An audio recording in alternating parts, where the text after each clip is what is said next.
Bonsoir, bienvenue. Vous êtes bien dans la surface de vérité. Nouveau rendez-vous politique sur votre chaîne et dans le fauteuil blanc. Je reçois pour vous un éminent constitutionnaliste, ancien ministre de la fonction publique du Burkina Faso, président du MPIS, le mouvement patriotique pour le salut.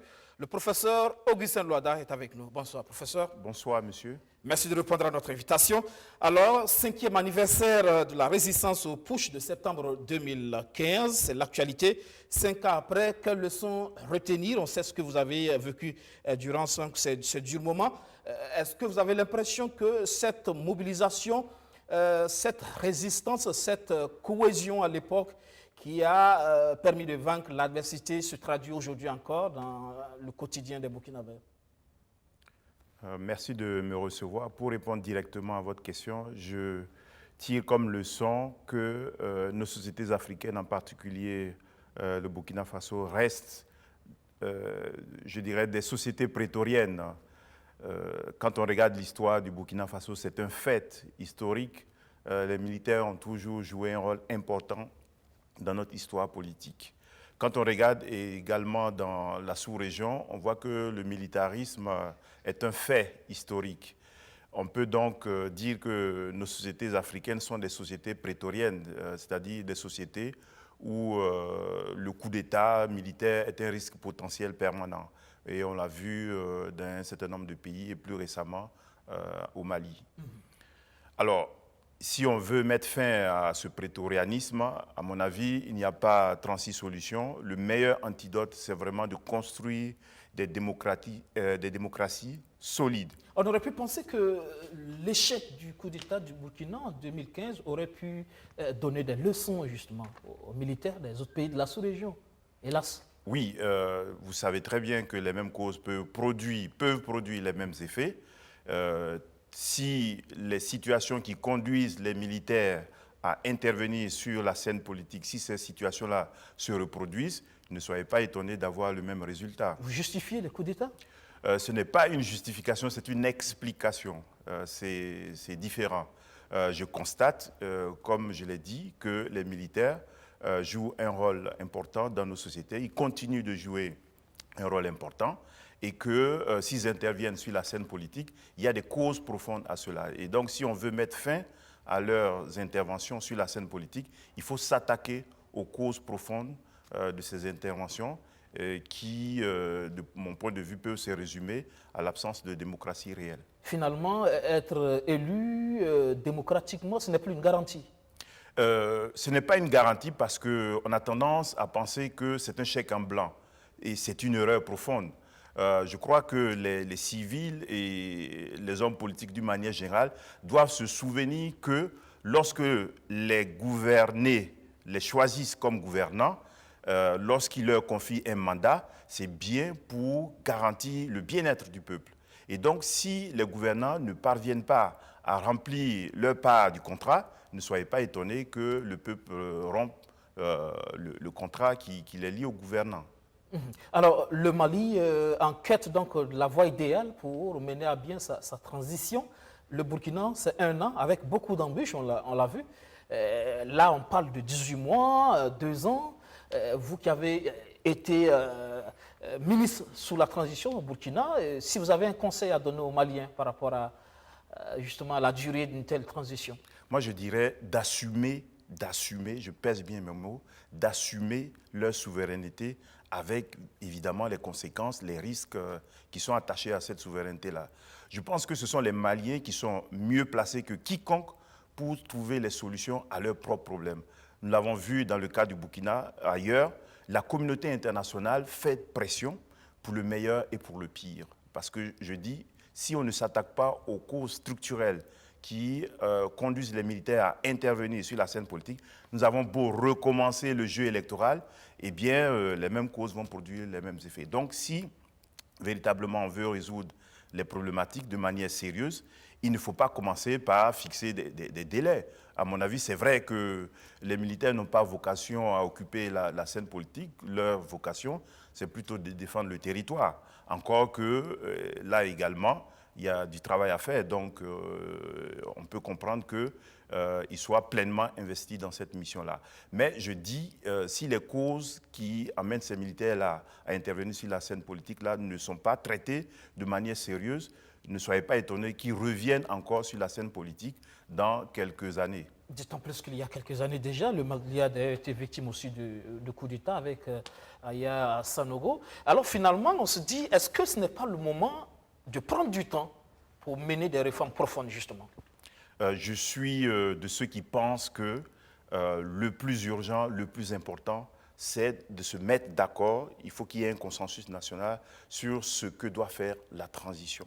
Et par la suite, on peut s'accorder sur les délais nécessaires pour mener cette transition. Le contenu va déterminer le délai. Exactement, parce que dans le cas du Burkina et ailleurs, c'est l'inverse.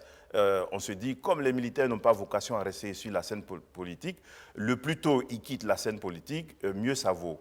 Et en même temps, on a voulu donner trop de missions à la transition. Oui, bon, ça dépend de ce que l'on veut justement de cette transition. Prenons le cas du Burkina. Il y a eu un consensus entre les acteurs politiques pour dire que la mission principale de la transition, c'était de conduire les élections.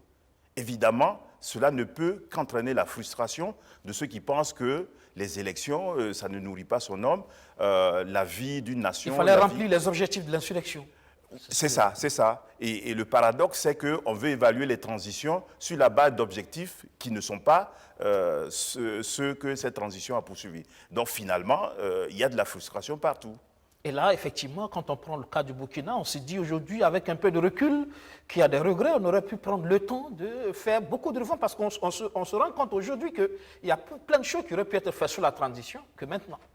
Je suis parfaitement d'accord, mais il y a eu un consensus national pour dire la première mission, la mission fondamentale, c'était d'organiser les élections. Et de ce point de vue, on peut considérer que la transition au Burkina Faso a été un succès. Mais un succès pour qui? What is the question? C'est la grande question. Pour le cas du Mali, on voit déjà qu'il y a des dissensions entre militaires, politiques, société civile déjà. On voit au niveau du M5 des voix dissonantes qui se lèvent. Et du coup, ça craint. C'est pourquoi on a du mal, en pareille circonstance, à dégager véritablement un consensus qui puisse permettre sereinement de conduire les choses. Moi, je n'ai pas peur des divergences, je n'ai pas peur des contradictions. Je pense qu'en démocratie, il ne faut pas avoir peur des contradictions, des divergences. On ne peut pas avoir la même vision, la même conception. Cela dit, il y a l'essentiel sur lequel on peut se mettre d'accord. Voilà. Je ne suis pas étonné que les dirigeants du M5 ne parlent plus de la même voix, puisque ce qui les unissait, c'était, je dirais, plus ou moins le renversement du régime de Ibeka. Et une fois que cet objectif est rempli, on n'est pas étonné s'il y a des divergences au sein de ce mouvement-là. Surpris aussi, comme au Burkina, après le départ de Blaise Compaoré, où on a vu toute cette tergiversation, les politiques qui ne voulaient pas assumer, après, on a vu tout ce que ça a créé. Oui, en partie parce que, je parle du cas du Burkina, les acteurs étaient dans l'impréparation. Personne, vraiment sauf ceux qui prétendent avoir planifié les choses, personne n'a prédit. Voilà, personne ne voyait venir. Donc il fallait parer au plus pressé. Et dans ces circonstances, ne soyez pas étonnés qu'il y ait des erreurs de casting, qu'il y ait même des opportunistes, toutes sortes je dirais, de défauts qui s'attachent à cette transition-là. Mais je pense que ce qui est essentiel, c'est vraiment de s'accorder sur les objectifs, les missions assignées à cette transition et de conduire cette transition de manière consensuelle en tenant compte, bien entendu, des intérêts du peuple, pas des intérêts des puissances extérieures, même si ça s'appelle la CEDEAO. Voilà. De la société civile à la gestion de la transition en tant que ministre, et puis vous franchissez le pas en plein dans la politique désormais avec votre parti, le mouvement patriotique pour le salut. À 2 mois des élections, que vaut justement ce parti aujourd'hui sur la scène nationale? Vous voulez savoir combien de divisions pèse le MPS? En termes d'envergure, oui. Bon, disons, vous aurez la réponse après les élections. En tant que parti politique qui vient de naître, notre première priorité, c'était de structurer le mouvement. Qu'en est-il justement de cette structuration, cette implantation? Voilà, donc de structurer le mouvement sur l'ensemble du territoire national parce que nous avons vocation à diriger le Burkina Faso. Donc, nous avons essayé de mettre en place les sections. Il y a certaines provinces où n'avons pas pu installer de manière formelle ces sections à cause de la situation aussi bien au plan sanitaire qu'au plan de la sécurité physique. Mais grosso modo, je dirais que nous sommes présents dans l'essentiel des provinces du Burkina Faso. Et notre objectif, c'est véritablement de conduire, de présenter des listes de candidatures dans toutes les provinces du Burkina. Et je pense que cet objectif-là sera atteint. Des candidatures dans toutes les provinces du Burkina. Les dépôts ont déjà commencé. Hein. Est-ce qu'aujourd'hui, on peut dire que c'est effectivement le cas? Nous allons respecter les délais, bien entendu. Parce que c'est le 22 décembre. Oui. 22 septembre. Oui. Soyez rassurés. Nous travaillons d'arrache-pied depuis des semaines et nous sommes sur le point de conclure ce week-end. En quelques mois d'existence, vous avez réussi à avoir les ressources humaines qu'il faut pour justement aller au combat? Vous savez, quand je suis allé présenter le MPS à une personne de ressources, elle m'a dit vous serez confronté à un défi majeur. Et c'est le défi majeur auquel vous serez confronté dans la gestion du parti, le choix des hommes. Voilà. Et je me rends compte effectivement que la première richesse d'un parti politique, ce sont ces hommes. Voilà. Bien sûr, nous en avons au MPS de qualité inégale, mais c'est un travail, je dirais, c'est une construction, et donc nous devons nous satisfaire de ce que nous avons déjà. Et la constitution des listes pour les législatives, on sait que dans des partis comme le MPP, parti au pouvoir, ou même dans certains partis de l'opposition comme l'EPC, il y a des bisbilles. Comment vous gérez tout ça au niveau du MPS? Moi, j'ai dit tout à l'heure que nous ne devrions pas avoir peur des contradictions, des divergences, des désaccords. Moi, c'est ce que je dis aux militants au cadre du MPS. Il ne faut pas avoir peur des désaccords. Mais les désaccords peuvent être surmontés. Il y a deux choses qu'il faut prendre en compte. L'intérêt du parti, l'intérêt général, et bien entendu, tout dépend de la conception de la politique que vous mettez en avant.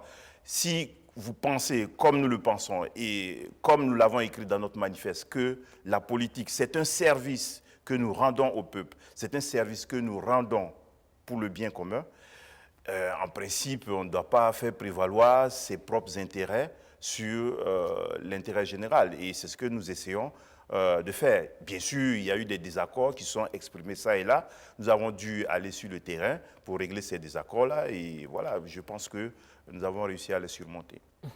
Et pour la présidentielle, le MPS aura son candidat, c'est bien ça? Nous l'avons répété depuis, le MPS sera présent aux élections, à l'élection présidentielle de novembre 2020. C'est un choix. Et le candidat, il est connu, c'est Yacouba Isaac Zida. Vous en êtes étonné? Il n'y a pas de surprise. Je pense que nous l'avons annoncé depuis. C'est vrai, je vois à quoi vous faites allusion. Il n'est pas au Burkina. Il a dit, il viendra au Burkina. Il dit qu'il sera là, effectivement. L'investiture prévue pour le 25 septembre. Il sera là. Il sera là. Il y a deux hypothèses. C'est quand même risqué, non?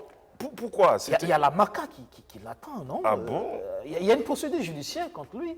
Bon, disons pour désertion en temps de paix.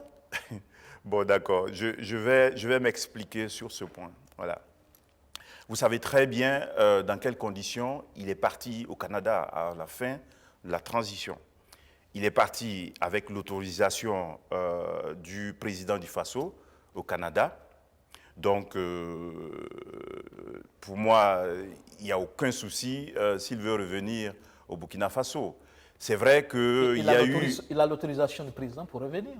Bon, disons que nul ne doit pouvoir être autorisé à rentrer chez lui parce que je vais dire par là que pour rentrer chez soi, on n'a pas besoin d'avoir l'autorisation du président du Faso. Cela dit, nous savons qu'effectivement, au niveau de la justice militaire, il y a eu des poursuites qui ont été engagées sur une décision du pouvoir politique contre l'ancien chef d'État, Yacouba Isaac Zida, pour désertion en temps de paix. Voilà. Nous disons, si nous voulons que Yacouba Isaac Zida rentre dans la paix au Burkina Faso, il n'y a qu'un seul qui peut en décider, c'est le président du Faso. Voilà.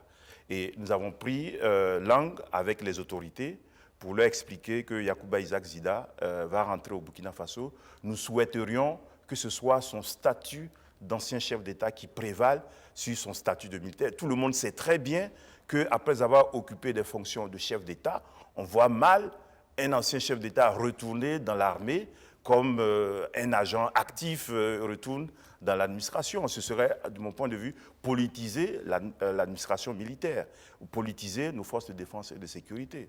Donc, de mon point de vue, ça c'est mon interprétation, c'est son statut d'ancien chef d'État qui devrait prévaloir sur le reste. Je sais très bien qu'il y a eu des incompréhensions entre le président d'honneur, notre président d'honneur et l'actuel chef d'État, mais de mon point de vue, ce sont des questions qui peuvent se régler politiquement. Est-ce que vous êtes dans cette démarche de la négociation pour son retour avec le pouvoir? Bon, disons que nous avons informé les autorités de son souhait de rentrer au Burkina et rentrer chez lui en tant qu'ancien chef d'État. Et donc nous attendons la réponse des autorités. Ils n'ont pas encore répondu. Au moment où je vous parle, nous n'avons pas encore de réponse des autorités. Par contre, votre président d'honneur a déjà la date de son retour. Oui, mais parce que c'est chez lui, le Burkina Faso, c'est chez lui. S'il veut rentrer chez lui, je pense qu'en principe, personne ne devrait vous empêcher de rentrer chez vous. Voilà. Finalement, on se dit, mais est-ce qu'il n'est pas en train de faire de la provocation, tout ça? Pourquoi c'est de la provocation? Mais c'est un citoyen burkinabé. C'est un citoyen burkinabé. C'est chez lui le Burkina Faso, ce n'est pas chez lui le Canada. Donc, c'est logiquement au Burkina Faso qu'il devrait se retrouver. Parce qu'il y a un ancien chef d'État aussi qui est juste à côté, oui, dans un pays voisin comme la Côte d'Ivoire. Bon, sauf que Yacouba Isaac Zida est parti au Canada avec l'autorisation du président actuel. Voilà. Voilà. Donc, ce n'est pas la même chose. Mais on sait aussi, comme on l'a dit, encore une fois, cette justice qui est là. Et là, comme on dit, il y a la question de, vous êtes juriste, la question de l'indépendance de la justice. Vous demandez au président de faire en sorte qu'il puisse rentrer. Non, sauf qu'il s'agit de... Est-ce que vous ne demandez pas quelque part de s'immiscer dans la justice? Sauf qu'il s'agit de justice militaire. Il s'agit de justice militaire pour laquelle le seul qui a, je dirais, l'opportunité des poursuites, évidemment, c'est le commandant en chef. C'est le commandant en chef de l'armée qui est le président du Faso. Voilà. Donc, il ne s'agit pas de procédure judiciaire lancée par, je dirais, un juge ordinaire, un juge judiciaire. Voilà. Je sais qu'il y a des juges judiciaires qui ont souhaité l'entendre. Yacouba Isaac Zida a toujours dit qu'il était disposé à répondre à n'importe quelle question qu'un juge voudrait bien lui poser pour éclairer un certain nombre de pans de notre histoire. De ce point de vue, il n'y a aucun souci. Notre problème, c'est avec la justice militaire. Voilà. Et qui a autorité sur la justice militaire? C'est le ministre de la Défense. Et qui nomme le ministre de la Défense? C'est le président du Faso. Qui est le premier général dans ce pays? C'est le président du Faso. C'est une faveur que vous demandez? Ce n'est pas une faveur. Je pense que c'est une question politique. C'est une question politique. Et donc, elle ne peut se régler que politiquement. Vous savez très bien que Yacouba Isaac Zida, c'est un ancien chef d'État. Que vous le voulez ou pas, c'est un fait de l'histoire. Si vous allez à Koussiam, vous allez voir son portrait. On ne peut pas falsifier l'histoire. Donc, il demande tout simplement à rentrer chez lui. Et pour les fonctions qu'il a occupées ici, il ne demande pas de privilèges. Mais écoutez, quand on a été chef d'État, on a dû prendre des décisions qui n'ont pas plu à tout le monde. Est-ce que vous trouvez normal que sa sécurité soit menacée parce qu'il a pris des décisions, pense-t-il, dans l'intérêt de ce pays? Je pense que c'est l'intérêt de tous les citoyens de voir Yacouba Isaac Zida protégé, en tout cas pour sa sécurité, parce qu'il a occupé des fonctions dans l'intérêt du pays. Soyons dans la réelle politique. Vous savez qu'il vient pour être investi face à un président sortant qui veut briguer. Oui, je comprends. Et vous savez qu'il garde quand même une certaine popularité aussi. C'est vrai qu'en politique, il est rare qu'on fasse la passe à l'adversaire. Mais notre conception de la politique, c'est qu'il y a des valeurs. Il y a des valeurs. C'est-à-dire que tout n'est pas permis en politique. C'est peut-être ça qui nous distingue des autres. Nous pensons qu'il y a des valeurs.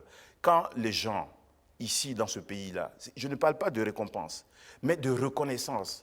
Je pense que si on veut donner du concret au patriotisme dans ce pays-là, il faut qu'on prenne au sérieux la reconnaissance. Est-ce que vous trouvez normal que des gens qui ont été blessés pendant l'insurrection, des gens qui ont été blessés pendant la résistance au putsch, ils disent aujourd'hui qu'ils ressemblent à des mendiants? Est-ce qu'on trouve ça normal? Qui va défendre la démocratie aujourd'hui si la démocratie est menacée? Prenons soin des gens qui prennent des risques pour l'intérêt commun. Je ne demande pas de privilèges, je ne demande pas de récompense, mais soyons reconnaissants. C'est tout ce que je dis. Finalement, vous êtes peut-être pour la réconciliation nationale qui permet à tous ces exilés de rentrer? Si vous regardez notre manifeste avec beaucoup d'attention, vous verrez que pour nous, il y a un préalable pour que le Burkina décolle de cette situation dans laquelle il se trouve. Ce préalable, c'est effectivement cette réconciliation nationale. Mais nous l'avons toujours dit, la réconciliation nationale, ça passe par la justice. Et quand je dis justice, je ne parle pas de justice politique. Poursuivre un adversaire parce que, bon, c'est un adversaire. Voilà. Je parle de justice que nous devons à ceux qui ont peut-être été blessés, à ceux qui ont été meurtris parce qu'ils ont perdu des êtres chers. Nous devons cette justice-là. Voilà. Et donc, forcément, il faut qu'il y ait de la lumière sur un certain nombre de réalités, de faits de notre histoire. Voilà. Donc, moi, je dis réconciliation, mais sans faire bon marché de la justice. Voilà. Vous me direz, est-ce que ce n'est pas contradictoire avec les propos que j'ai tenus précédemment? Moi, j'ai dit, il n'y a pas de contradiction. Parce que, pour ce qui concerne la justice judiciaire, je dis, Yacouba Isaac Zida n'a jamais caché qu'il était disposé à répondre à toute question sur le déroulement de l'insurrection. Parce qu'effectivement, il y a la justice militaire, mais il y a aussi le procureur qui a entre-temps voulu l'entendre sur les questions des mots liés à l'insurrection. Oui, mais évidemment, c'était un acteur important. Moi, si j'avais été un acteur important, je ne verrais aucun inconvénient à répondre à des questions qui permettraient d'éclaircir un certain nombre de chronologies. Voilà. Et je pense que si on a un peu de bonne foi, il a quand même répondu à un certain nombre de questions que les gens se posent. Maintenant, si on veut peut-être des précisions, il est disposé à les apporter. Mais pas de justice vengeresse, quoi. Voilà, c'est de ça qu'il s'agit. Nous voulons une justice, mais pas une justice vindicative. La réconciliation avant d'aller aux élections, c'est ce que pensent certains acteurs? Je trouve dommage effectivement que cette problématique n'ait pas été traitée dès le début. Voilà. Mais on ne va pas arrêter le processus électoral à cause de la question de la réconciliation nationale. Voilà. Je pense que le train est lancé. Bon, certains disent que nous allons droit au mur, mais il y a un consensus pour aller droit au mur. Mais je dis, encore une fois, la réconciliation, elle est nécessaire. Voilà. C'est dommage qu'elle n'ait pas été amorcée maintenant, mais tôt ou tard, il faudra traiter cette question avec beaucoup de sérieux. Alors, au MPS, vous dites, Zida, il viendra, advienne que pourra? Écoutez, je pense que c'est un homme courageux. Il a montré pendant l'insurrection. Lui et moi, nous avons été enfermés. Donc, ce n'est pas ça qui fait peur à Zida. Ce n'est pas ça. C'est pas ça. Il n'a pas peur. C'est un garçon courageux. Voilà. Il a fait un certain nombre de choix, peut-être qui n'ont pas plu. Mais je pense qu'il pourra s'expliquer. Mais si le Burkina Faso, c'est chez lui, on ne devrait pas l'empêcher de rentrer chez lui, quoi. D'accord. On attendra de voir donc le 25 pour l'investiture, s'il sera là, effectivement, oui ou non. Zida comme Soro, finalement? Je pense que... Lui aussi, vu pratiquement la même situation. Non, franchement, ce n'est pas très flatteur, cette comparaison. Ce n'est pas très flatteur. Zida, c'est pas un ancien rebelle. Ce n'est pas un ancien rebelle. Et vous connaissez un peu le rôle qu'il a joué ici pendant l'insurrection. Je pense que comparer Zida à Soro, ce n'est pas flatteur. Et vous savez très bien le rôle que Soro a joué pendant le putsch et tout ce que cela a entraîné comme débat entre le Burkina et la Côte d'Ivoire et qui s'est réglé. Les deux sont en exil. Oh non, je pense qu'il ne faut pas comparer. Ils cherchent à entrer, ils veulent être candidats, mais... Mais quoi? Mais quoi? Voilà. Non, mais ce que je voudrais dire, même si Zida, je ne vais pas faire de la prophétie autoréalisatrice. Voilà. Mais dans le pire des cas, il sera candidat. Voilà. Sauf s'il décide, en son âme et conscience, de retirer sa candidature. Mais nous faisons des choses pour qu'il soit candidat. Les parrainages, nous sommes sur le point de les boucler. La caution, elle sera payée. Donc, juridiquement, il n'y a pas d'obstacle. Je pense que sur ce point-là, oui, pour que juridiquement, il soit empêché, il faut d'abord que les conditions qui sont prévues par le code électoral ne soient pas remplies. Et les conditions, c'est quoi? Nous sommes sur le point de les remplir. La condition la plus difficile, mais nous sommes en train de la régler, c'est la question des parrainages. Ce n'est pas parce que je vois ce à quoi vous faites allusion, ce n'est pas parce que quelqu'un est en prison. On a vu en Tunisie, quelqu'un en prison aller au second tour. Il n'est plus retourné en prison. Voilà. Donc, ce n'est pas le fait... Je sais que dans ce pays, il y a tellement de méchanceté dans ce pays. Quand je lis Facebook, quand je regarde Facebook, il y a des gens qui ne rêvent que de voir Zida menotté, jeté à la maca à côté de ceux qui s'y trouvent. À côté du général. Bon, plaise à Dieu que ce rêve-là ne soit pas exaucé, quoi. Moi, je fais confiance à la justice naturelle, à la justice divine. Voilà, Zida et moi, nous avons été enfermés 3 jours, mais nous sommes sortis par la volonté de Dieu. Vous faites confiance au Conseil constitutionnel, aux institutions de ce pays, dans ce sens-là? Le Conseil constitutionnel, par exemple? Moi, je ne donne jamais de chèque en blanc aux institutions. Voilà. Je ne donne jamais de chèque en blanc. Voilà. Je pense que les institutions valent ce que valent les hommes. Voilà. Quand on regarde effectivement ce qui se passe dans la sous-région, on a vu en Côte d'Ivoire, apparemment les choses n'ont pas évolué. Le précédent... Souk-Gbagbo. Oui, Souk-Gbagbo, mon collègue Paul Yaoundé, agrégé des facultés de droit, etc., venu nous expliquer après qu'ils ont été possédés par Satan. Apparemment, les choses n'ont pas évolué. Bon, c'est vrai qu'au niveau du Conseil constitutionnel du Burkina, on n'en est pas encore là. Mais moi, j'attends de voir. Et je regrette que personne n'ait critiqué le Conseil constitutionnel au Burkina Faso ici en 2015. Voilà. Vous regrettez? Bon, ce n'est pas un regret, mais je constate. Je sais par exemple que si le Conseil constitutionnel en 2015 avait décidé de passer outre le fait que les gouvernants, je parle du Parlement et du gouvernement, n'aient pas modifié la loi de 2015, le Conseil constitutionnel avait de la volonté. Je pense que voilà, ils auraient tout simplement réintégré les candidats qui ont été par la suite exclus. Voilà. Mais je n'ai pas entendu de critique par rapport à cette décision, alors que la décision de la Cour d'Abuja aurait pu être mise en œuvre aussi par la voie juridictionnelle, ce que nous avons préconisé. Vous pensez que, justement, en faveur de l'ancien régime, vous parlez de cette décision? Je veux dire par là, moi, en tant que constitutionnaliste, je sais que dans l'ordre interne, il n'y a pas de décision, les décisions du Conseil constitutionnel, ces décisions-là, elles s'imposent à tous. Elles s'imposent à tous. Il n'y a pas de recours. Voilà. Et donc, j'ai dit, si le Conseil constitutionnel, en 2015, avait souhaité et voulu réintégrer les candidats, voilà, il n'y aurait pas eu de... Il y aurait peut-être des critiques, mais il n'y aurait pas eu de recours. Avec du recul, est-ce que vous ne pensez pas justement qu'on aurait pu faire en sorte que tout le monde puisse participer à ces élections? C'est ce que je pense, mais on ne va pas refaire l'histoire. Voilà. Mais qu'avez-vous fait à l'époque? Non, mais je pense qu'il ne faut pas mélanger les plans, justement. Il ne faut pas mélanger les plans. Moi, j'étais au gouvernement. Il y a des gens qui étaient au Conseil constitutionnel. Il y a des gens qui étaient au Conseil national de la transition. Il y a des choses que nous avons apprises en écoutant la radio aussi. Vous pensez que quand on est au gouvernement, on contrôle tout, on tire les ficelles de tout.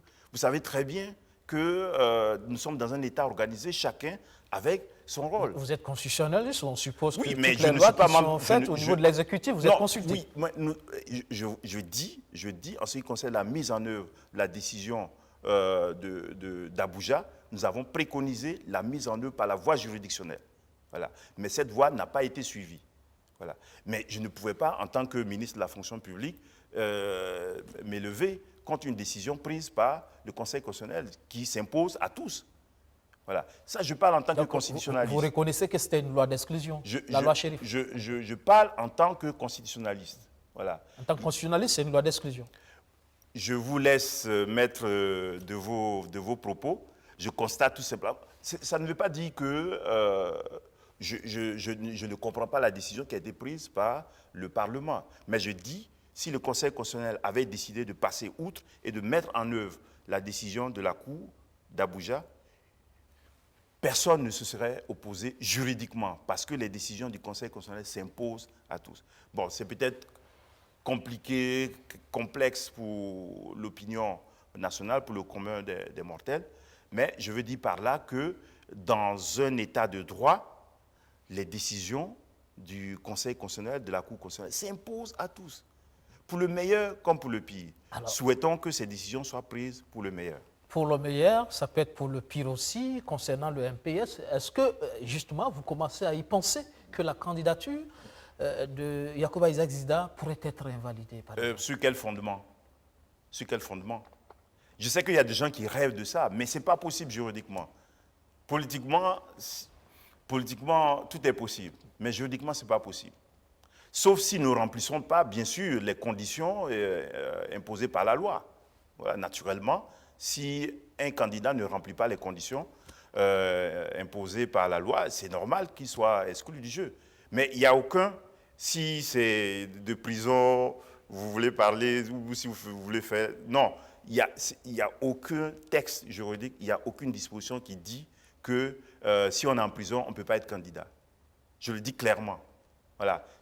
Bien sûr, si on a été condamné, ce n'est même pas le cas. Moi, je me suis rapproché, nos avocats se sont rapprochés du dossier. Pour ce que je sais, c'est que le dossier est à la chambre d'accusation. Donc, on n'est même pas encore dans le jugement. Donc, il n'y a aucun obstacle à se faire à ce niveau-là. Voilà. Vous semblez aussi avoir des craintes à propos de l'organe en charge de l'organisation des élections, la CENI? Non, pas particulièrement. Mais moi, je dis, je ne signe pas de chèque en blanc. Je préfère juger sur pièce. Je constate cependant que voilà, il y a des choses qui ne sont pas très... enfin, bien sûr, il y a des choses qu'on peut critiquer dans ce processus-là. Voilà. Et puis, bon, il y a les acteurs aussi qui sont à la tête de ces institutions-là aussi. Comme je l'ai dit tout à l'heure, les institutions ne valent que par les hommes qui les dirigent. Et les hommes qui dirigent la CENI, vous n'y croyez pas? J'attends de voir, mais on se connaît dans ce pays, quoi. Parce qu'effectivement, la CENI, elle est très attendue aussi par rapport à l'issue de ces élections. Ce n'est pas seulement la CENI, c'est toutes les institutions qui participent au processus électoral. Chacun doit jouer sa partition. Le Conseil constitutionnel, on a vu tout à l'heure, récemment, le débat avec le Conseil supérieur de la communication également. Exactement. C'est un acteur majeur du processus électoral. Ce que je constate quand on regarde votre consoeur, bon, bien sûr, c'est sur la base je dirais, des oukases du Conseil supérieur de la communication que les choses se font. On regarde, bon, je dis, la démocratie, c'est la contradiction, c'est le débat. Mais ce qu'on constate, c'est qu'en même temps, l'opposition a des griefs, mais on sent moins l'opposition, justement, alertée. On attend peut-être que l'irréparable se poursuive pour après, maintenant, crier à la victime, après les élections. J'ai l'impression qu'en amont, l'opposition ne travaille pas justement à corriger certaines failles. Je crois savoir qu'il y a un dialogue permanent qui s'est établi entre l'opposition et la majorité. Et quand la CENI est concernée, elle participe à ce débat pour corriger les imperfections. Mais le seul souci que moi j'ai avec ce dialogue, avec le processus, c'est l'incertitude un peu devant laquelle nous nous trouvons par rapport à qu'est-ce qui va se passer le jour des élections. Personne ne peut dire qu'est-ce qui va se passer. Et je trouve ça un peu dangereux en démocratie quand les choses ne sont pas prévisibles. Parce que justement, quand on parle de ce contexte sécuritaire, on l'a vu aussi pour le Mali, l'histoire, finalement, finit par donner raison à ceux qui pensent que organiser des élections aussi dans ce contexte-là, après ces sources de crise, Ibeka a été réélu, certes, il y a eu ces législatives à polémique par rapport aux résultats de certaines régions. Finalement, on en arrive à un coup d'État. Et donc, au Burkina, effectivement, il y a des voix qui se sont élevées, par exemple, pour dire, pour s'interroger sur l'intérêt d'aller aux élections dans ce contexte-là. Ce que je peux dire à ce sujet, c'est qu'il faut comprendre que les élections, à elles seules, ne font pas la démocratie. C'est un élément important, hein, mais ça ne suffit pas pour dire que nous sommes en démocratie. Il y a bien d'autres éléments lorsqu'on parle de démocratie. Hein. Il y a la question de l'état de droit, du constitutionnalisme que nous avons évoqué tout à l'heure, la clé de voûte étant la justice, notamment le Conseil constitutionnel, pour tout ce qui touche aux libertés et aux droits de l'homme. Il y a aussi le devoir pour les gouvernants de rendre des comptes aux gouvernés. Mais encore faudrait-il que les gouvernés soient éclairés, qu'ils soient éduqués sur ce que signifient les élections. Mais ce travail n'est pas fait. Moi qui suis président d'un parti politique, j'essaie de parler aux militants, aux gens que je rencontre sur ce que devrait être la politique, les valeurs, pourquoi on s'engage en politique. Mais c'est un travail d'éducation qui n'est pas fait dans ce pays. On attend à quelques encablures des élections pour expliquer aux gens pourquoi il faut voter, comment il faut voter, pour observer les élections. Mais il faut expliquer au peuple à quoi servent les élections. Ce n'est pas seulement pour désigner des gouvernants. C'est aussi un mécanisme de redevabilité par rapport aux performances que les gouvernants doivent produire en matière de bien-être général. Si une équipe sortante a correctement fait son travail, si le peuple estime que le bilan est satisfaisant, normalement, l'équipe doit être reconduite. Mais si l'équipe n'est pas satisfaisante du point de vue de son bilan, c'est normal qu'il y ait l'alternance démocratique. Il faut faire ce travail d'éducation. Et s'il n'est pas fait, je pense que le rituel électoral ne sert absolument à rien. Et c'est ce qu'on constate en Afrique. Nous organisons des élections régulièrement, mais cela ne suffit pas, ne permet pas d'assurer, de garantir au peuple son bien-être. Et le code électoral qui a toujours fait l'objet de polémiques, on l'a vu déjà en 2015 avec cette loi qualifiée de loi d'exclusion. Cette année encore, on parle de loi d'exclusion à travers la modification. Parce qu'on estime qu'il y a des localités qui ne pourront pas voter. Je trouve que les mots sont trop forts. Les mots sont trop forts. Voilà. Parler d'exclusion, c'est comme s'il y avait une stratégie délibérée, volontaire. Nous sommes devant une situation de fait.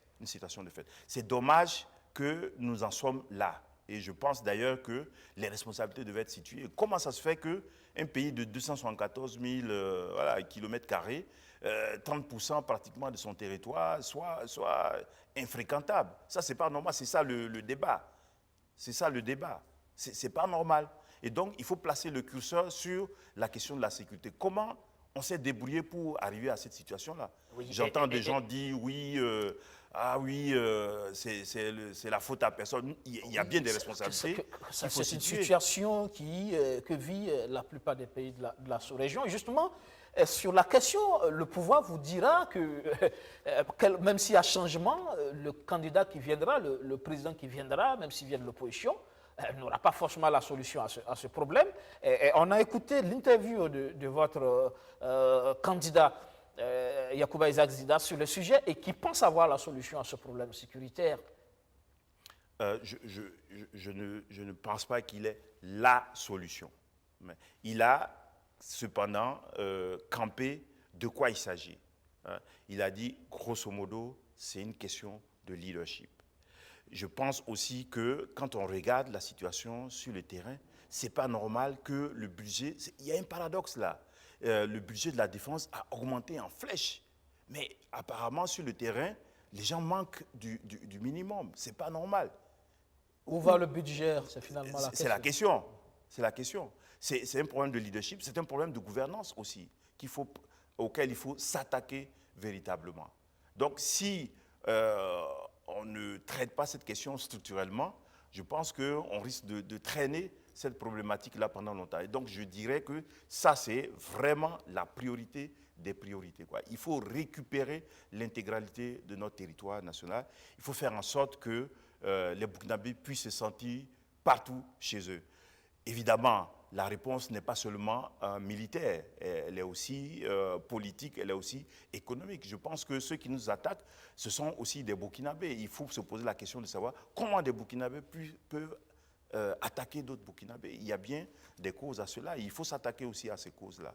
Voilà. En attendant, au niveau de la majorité, on pense justement avoir pris désormais la mesure de la situation avec l'expérience de la gestion de la question sécuritaire et on pense qu'il faut poursuivre dans ce sens. Et c'est pour ça, quelque part aussi, on est confiant, on pense que le bilan est suffisamment bien pour rééditer le coup KO au MPP. C'est comme ça qu'on pense, hein, le MPP qui est très serein. Une façon de dire peut-être que l'opposition ne pèse pas. Bon, vous comprenez bien que c'est un argument de campagne. C'est normal que dans une bataille électorale, chacun montre du muscle. C'est tout à fait... Moi, je pense ça comme un argument de marketing, un argument électoral. Voilà. Cela dit, je ne pense pas qu'une démocratie s'honore en célébrant ce qu'on appelle en Afrique de l'Ouest les coups KO. Voilà. Je pense qu'on reconnaît aussi une démocratie au caractère concurrentiel je dirais de la compétition. Je prends l'exemple de la Haute-Volta. Et si la Haute-Volta a été pendant longtemps célébrée comme une exception, et je pense à l'article de Bernard Chérigny paru dans la revue Pouvoir de 1979, intitulé « La Haute-Volta ou le luxe de la démocratie », paru en 1979. À une époque où, dans la sous-région, il était question de monopartisme. Et la question qui intriguait les politistes de l'époque, c'était comment ça se fait que dans un pays sous-développé comme la Haute-Volta, le président sortant, de surcroît un militaire, est obligé d'aller au second tour.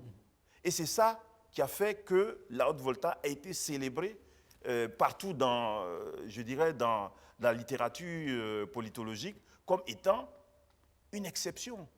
On a même parlé de luxe de la démocratie. Aujourd'hui, parler de coup KO, pour moi, finalement, ça revient à rabaisser le niveau de notre démocratie. Oui, mais c'est peut-être pas connaissance du terrain, du champ politique. C'est vrai, vous êtes un politique, vous êtes un président de parti politique, mais avant tout, vous êtes aussi un spécialiste des questions de démocratie, de gouvernance. Objectivement, quand vous regardez l'environnement par rapport à l'équilibre des forces en présence, oui. Est-ce que vous pensez véritablement qu'il peut y avoir un second tour, en toute sincérité? Dans tous les cas, moi, s'il n'y a pas un second tour, il y a problème. Il y a problème. Parce que quand on regarde le fonctionnement de la démocratie, comme je l'ai expliqué, je pense que ça devait fonctionner sur la base de la qualité des bilans aussi. Comme je l'ai dit, si une équipe sortante est satisfaisante du point de vue de ses réalisations, de son bilan, c'est normal que le peuple réélise cette équipe-là sortante. Voilà. Mais si le bilan n'est pas satisfaisant, c'est l'alternance. C'est l'alternance.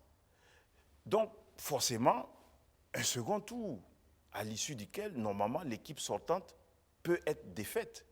Tout dépend, bien entendu, de la volonté du peuple. Voilà. Mais si on me dit il y a un coup KO, ça veut dire que notre peuple est satisfait du bilan. Et si les Burkinabés, honnêtement, je le dis sans provocation, sincèrement, si les Burkinabés sont satisfaits du bilan actuel, j'en prends acte. Oui, ça veut dire que c'est ce que notre peuple mérite. Moi, je pense qu'il mérite mieux. Est-ce que derrière la notion de coup KO, est-ce qu'il faudrait aussi penser à des velléités de fraude? Non, je pense qu'on a dépassé ce stade. Je pense qu'on a dépassé ce stade. Je pense que les acteurs sont suffisamment vigilants. Je pense que des leçons ont été tirées de 2015. Je pense que le peuple est plus mûr et que sur ce terrain-là, les tentatives seront enrayées. C'est une question de mécanisme mis en place. Est-ce que vous pensez qu'à l'étape actuelle, telle que les élections sont organisées, la gestion des bureaux de vote, etc., le transfert des éléments, les questions de compilation, etc., est-ce que vous pensez que ça ne laisse aucune place à la fraude?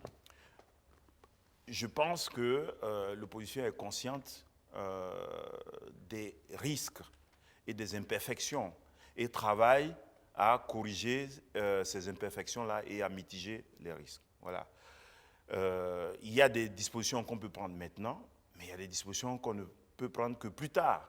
Notamment, je pense notamment au déploiement des délégués des partis politiques dans les bureaux de vote. A priori, je pense qu'une bonne présence des délégués dans les bureaux de vote, du début jusqu'à la fin du processus, c'est le meilleur moyen de garantir l'intégrité du processus électoral. Si évidemment les dispositions ne sont pas prises dans ce sens, évidemment, certains acteurs mal intentionnés pourraient profiter des failles du système pour fausser le jeu électoral. Mais je crois que l'opposition, d'une manière générale, sera vigilante.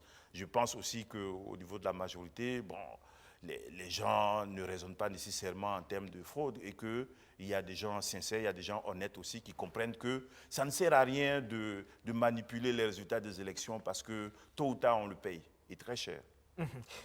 Quels sont vos rapports avec le mouvement Sens de Maître Djervé Kam? C'est la même famille, non? La même famille... d'insurgés, avec peut-être aussi une reconnaissance bon, par rapport à Zida. Oula, c'est beaucoup de choses à la fois que vous évoquez.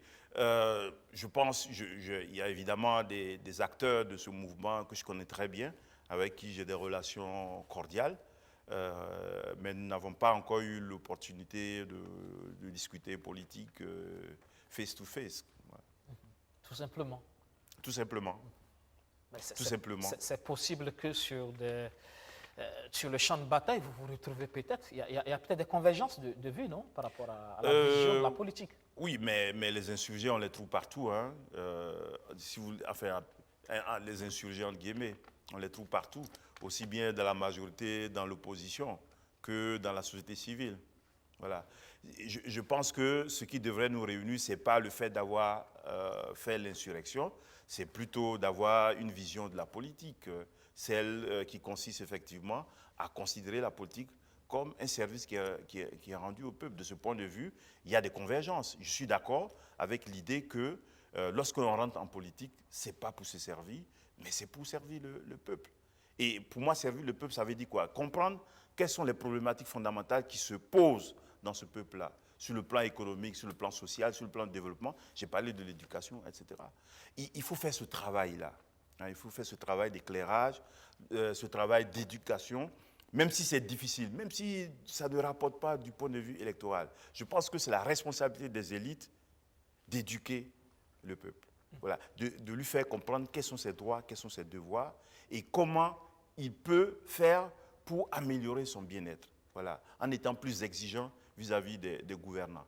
Et en faisant comprendre justement au peuple que quand on rentre en politique, ce n'est pas pour se servir, ce n'est pas non plus pour distribuer des rentes. Parce que quand vous rentrez en politique, la première des choses que les gens vous demandent, ce sont voilà, des rétributions. Ce sont des rétributions. Y compris lorsque vous voulez collecter des parrainages, les gens veulent bien, mais ils vous demandent, mais qu'est-ce que je gagne dans ça? Mais ce n'est pas cette conception que nous avons de la politique. Et c'est d'ailleurs cette conception qui conduit l'Afrique à stagner. Donc je pense qu'il faut qu'on sorte de cette vision de la politique-là. Je pense que, grosso modo, nous devons expliquer au peuple qu'il peut avoir mieux, il peut se développer sur le plan politique, parce que la démocratie aussi, le manque de démocratie dans nos pays, c'est un problème de sous-développement politique. Il peut se développer sur le plan démocratique, il peut se développer sur le plan économique et social, et pour cela, il faut qu'il fasse confiance aux élites qui sont capables de comprendre ces problématiques et de lui proposer des solutions et de les mettre en œuvre. Si la mise en œuvre de ces solutions-là n'est pas efficace, si les fruits qui sont produits ne sont pas bons, c'est le devoir et c'est le droit du peuple de changer l'équipe à qui il a confié son destin. En tout cas, ce n'est pas l'avis d'un autre insurgé, le ministre Aruna Kavore, qui affirme clairement, pendant longtemps, qui s'est dit apartisan, mais qui clairement affiche sa ferme volonté de battre campagne pour le président sortant, parce qu'il pense qu'il y a du résultat. C'est sa responsabilité, c'est son droit le plus absolu. Je n'ai pas de commentaire à faire. D'accord. Non, pas du tout. Et vous pensez, en tout cas, au MPS, que le salut viendra avec vous, avec Yacouba Isaac Zida comme président? Vous pensez qu'il a encore la cote au sein de l'opinion burkinabé? Vous pensez que c'est véritablement un homme d'État capable de nous sortir d'affaires, Zida? Homme d'État, il a montré. Il a montré, voilà. Est-ce que sa cote de popularité, oui, vous me parlez de sa cote de popularité, on le verra après les élections, on le verra. Mais je pense que oui. C'est pour cela que je suis fier de travailler avec lui, quoi. Parce que beaucoup se sont dit, mais pourquoi pas le professeur Loada lui-même? Pourquoi Zida? Parce qu'il a plus d'expérience, de mon point de vue, il a plus d'expérience que moi. Parce qu'il a dirigé l'État, il a une meilleure connaissance des rouages de l'État. Et puis, il a quand même une expertise en matière de sécurité, et c'est la problématique de l'heure. Mais il faut savoir aussi que, vous savez, la gestion du pouvoir d'État, c'est aussi une affaire d'équipe. Hein. Ce n'est pas un seul individu. Voilà, c'est une affaire d'équipe. Et donc, moi, je préfère raisonner en collectif. Vous avez, pour avoir le meilleur attaquant dans une équipe de football, ben, si vos défenseurs ne sont pas bons, si votre équipe n'est pas complète, bon, vous avez beau dribbler, vous n'aurez pas de but. Donc, c'est une affaire d'équipe. Je pense que c'est le meilleur attaquant que nous avons au MPS. Voilà, c'est un travail d'équipe. Voilà, et l'essentiel pour nous, c'est que nous soyons d'accord sur la vision, sur comment il faut y aller, quelle est notre conception de la politique. Moi, ça me suffit. Ça me suffit. Voilà, si c'est les carrières individuelles, moi, je n'ai pas besoin de faire la politique. Des objectifs pour les législatives? Ben, c'est évidemment avoir un groupe parlementaire à l'Assemblée nationale. Voilà, le professeur Laura sera sur la liste? Ben, c'est un devoir pour moi. C'est un devoir pour moi. D'accord. Merci, professeur Augustin Loada, président du MPS, le mouvement patriotique pour le salut. Nous sommes en fin d'émission. Merci d'être passé dans le fauteuil blanc. Merci. Mesdames, Messieurs, ça sera tout pour ce numéro. Merci de nous avoir suivis. Excellent sur le programme sur notre chaîne. Bonsoir.